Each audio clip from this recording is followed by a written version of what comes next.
Hello, dear students. Actually, we are studying about the various properties of colloids. Today, we are going to study a very important property of colloid. For that, we are going to study the two terms. First, I'm trying to explain you. See, this is the water filled inside the vessel. We know that most of the water is actually found into the H2O form, but some of the ions are also present. So I have explained you the H plus and OH minus ions. Now we add AgNO3 and Ki into it. So we will have some of the particles of Ag plus. You can see here this is Ag plus and I minus, Ag plus and I minus, Ag plus and I minus, and some of the particle you can see that is of K plus and I minus, K plus and I minus. Now this Ag plus and I minus and K plus and I minus, they combine with each other, and sorry, we have Ag plus and NO3 minus, so you have Ag plus, this is Ag plus, this is, you can see that you have I minus and you have K plus and I minus, and then this Ag plus and I minus, this Ag plus and I minus, they combine with each other. Ag plus and I minus combine with each other and they form the compound which is known as the AgI. This AgI is a water insoluble substance, and that is why we find the precipitates of AgI. So you can see here the precipitate of AgI. This precipitate of AgI actually absorb the iodine ions, I minus ion, which is common ion. This is what we can call it as a preferential adsorption. So here's your AgI precipitates are being adsorbed, and we get the this is what it is known as the preferential absorptions.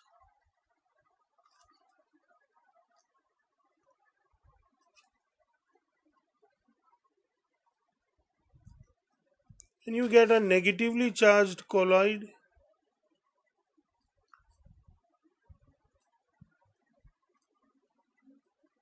Now you can see here that AgI has I minus all around.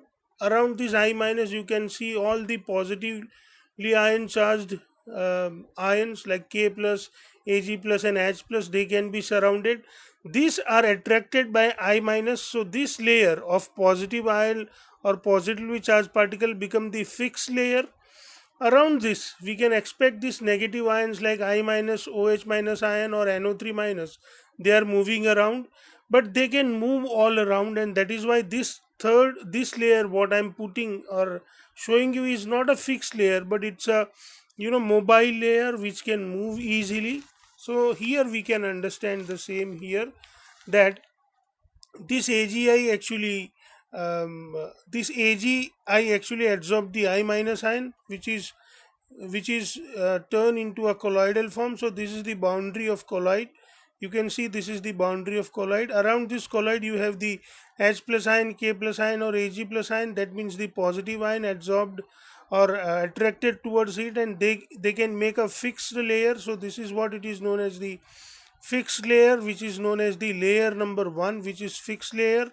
And then around that you can see the I minus, OH minus ion, and in NO3 minus ions, and these ions, they form the layer number 2, which is the mobile layer. So you can see here that in this particular solution, or in this particular system, we have precipitate. Around this precipitate we have the fixed layer. Around that fixed layer we have the mobile layer. This fixed layer is positively charged and mobile layer is negatively charged. So we have two layers. Layer number 1, which is the fixed layer, which is positively charged. Here in this case, layer number 2, which is the mobile layer, or it is also known as the diffuse layer, which is the negatively charged. So now again we'll revise the same, that is what I have written. When we add AgNO3 and AgNO3 and Ki into the water, aqueous solution of AgNO3 and Ki is formed. Thus we have the H plus, OH minus, K plus, Ag plus, I minus, and NO3 minus ions in the solution. Now Ag plus and I minus ions, if combined, they form the water insoluble AgI precipitates. The AgI precipitates in them adsorb the I minus ion and form AgI oblique I minus colloid, which is a negatively charged colloid. The negatively charged colloid AgI oblique I minus attracts positive ions around the colloid, and thus positive ions are attracted to make layer number 1, which is a fixed layer. Now most of the negative ions from the solution are collected near the first fixed layer and make the second mobile layer. We have just studied about the fixed layer and the second mobile layer. Now we'll understand the term which is known as the Helmholtz electrical double layer. The combination of the two layers of opposite charge around the colloidal particle is called Helmholtz electric double layer. The double layer always have opposite charge. These opposite charges create potential difference between these two layers. Now we'll study the term which is known as the zeta potential or electrokinetic potential. The potential difference between the fixed layer and the diffuse layer of the opposite charge is called the electrokinetic potential or zeta potential. The first layer, which is a fixed layer, was first studied by scientist Stern, so it is called the Stern layer. The second layer, which is a fixed layer, was first studied by the scientist Guy Chapman, so the second layer is known as the Guy Chapman layer. More is the zeta potential, more is the thickness of second layer or Guy Chapman layer, more stable is the colloid, and exactly opposite is true for the low zeta potential. So more zeta potential, more stable colloid, low zeta potential, low stable colloid. This is what you can remember easily. What makes colloidal system stable?